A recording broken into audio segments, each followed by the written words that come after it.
What's up, y'all? Welcome or welcome back to my channel. It's your girl Queen Faith here, and here we are in this new series that we're starting. First of all, if you're brand new, make sure you go ahead and hit the subscribe button down below. If you're returning, of course, welcome back, and let's get right into it. So, one of the first things I want to talk about is how we are focused only on one thing. And this is going to be in regards to children.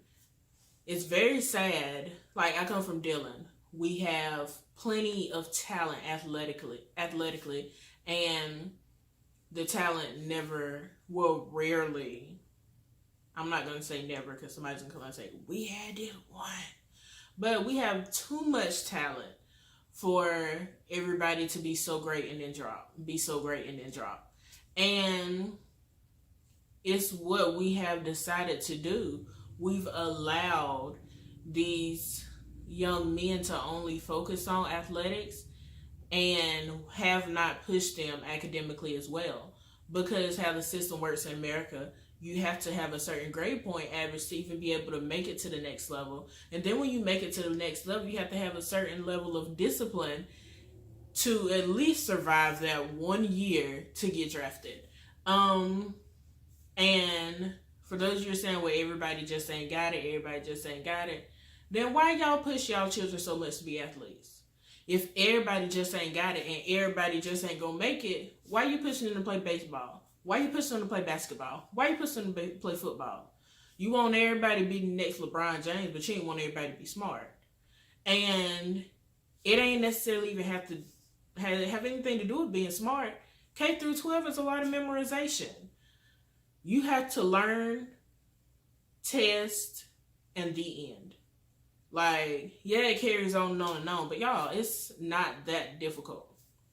So, you know how to push, you know how to be disciplined, yet you choose only to do it in one area.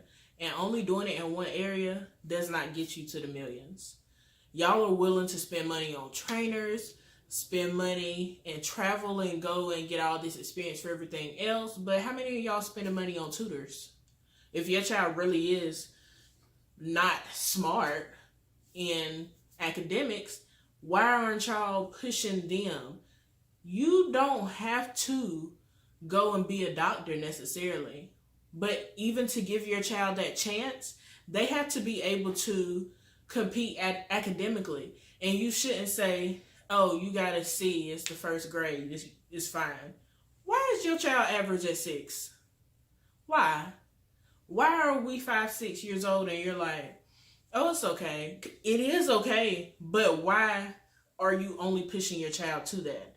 I'm not saying you necessarily have to push your child to an A, but why not? Because this is what I'm saying. At 6, you can do all the work that they're doing.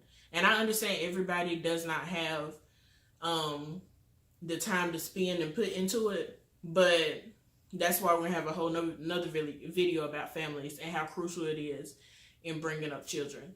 But you know everything that they're doing, so you mean to tell me the basics you can't help them figure out, and that's just going to be okay with you? Because what you accept for them is what they're going to continue to accept for themselves until they get grown and learn differently. Learn that they have to be better. If you don't push them and tell them they have to be better, guess what? They're never going to get there. So you pushing them, making sure they show up to all their practices, making sure they show up to every game, making sure they practice on their own time. Where are you pushing to make sure they get that homework done?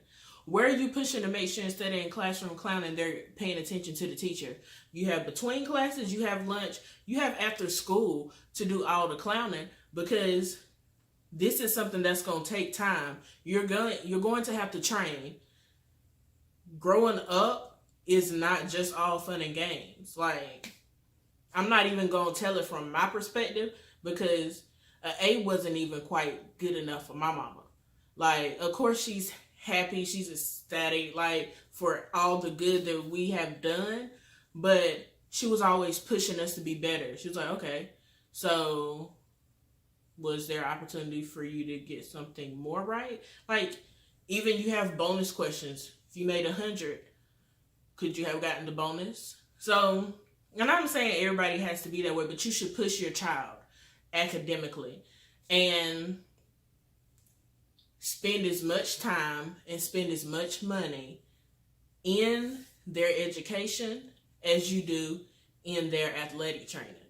If your child has a natural gift and they really and truly are the next Kobe or they are the next greatest football player, then absolutely groom them into that. But don't send them to go talk to the people who aren't gonna help them academically. Like, you need to send them to people who are going to help them in both areas. That's how they're going to be successful. It's not gonna be, yeah, we're gonna get up in the morning, we're gonna go run, we're gonna practice for 2 hours, then you can go back and take a nap, we're gonna come back at lunch, do some drills, and then you're free to play the game and do what you want to do for the rest of the day. At what point do you say, we're gonna get up and we're gonna read, we're gonna get up and we're gonna do this, that, and the third? At what point do you say that? And if you're not incorporating any of that into your regimen, then you're setting your child up to fail. And that is what makes it so hard, because you push them so much to be good at only this one thing, so that when they fail at that one thing, they think they failed at life, because their whole life they went to AAU basketball, they played travel football, and they did nothing else. The focus was on nothing else. They didn't see the full scope of what life truly is. So how could they ever be successful? So the focus has to be on, be good in more than one thing. Be disciplined in more than one thing. And what happens is, as soon as you start being disciplined in a couple things, you'll see it start to scatter out throughout everything else in your life. Like, once you get disciplined in your nutrition, you get disciplined in your exercise regimen, you're disciplined in how you're educating yourself, how you're spending time training. Once you start doing that, you also get disciplined in other stuff, because you start thinking, is this going to be beneficial for me? And you should have that conversation with your child. Yes, they're a child, but a child understands a lot. And what you push and what you talk about and what you listen to goes into their ears, and it comes out of their mouth and it's in their brain, and that's how they think. So tell them, before you make a decision, think about how this will affect me for the rest of my life. Think about what you actually want to do. Because a lot of children say, yeah, I want to be the next LeBron James. And then you sit in the house and play video games all day. Like, for somebody that actually wants to be like LeBron, make them sit there and watch LeBron train. Make them research what LeBron does during the day. And then they can decide whether they want to be the next LeBron James or not. Because you can't base it off his success. You have to base it off of things he went through in order to get to where he is, in order to get to that level of success. So this is going to end the video. Just letting y'all know, let's focus on our children. Let's focus on family. And let's not focus only on one thing in regards to our children. As Black children, they are more than football players. They're more than basketball players. Just because they're tall doesn't mean they need to play basketball. None of that. They are more than. So push them to be excellent. Push them to be kind people. Show them how they should actually live, because they're going to mimic what you do or what you show, or behaviors that you might not even think you're putting out, but you really are. So this has been episode 1 of the series. Hopefully y'all liked it. Make sure you hit the like button. Of course, subscribe if you have not already, and stay tuned for more.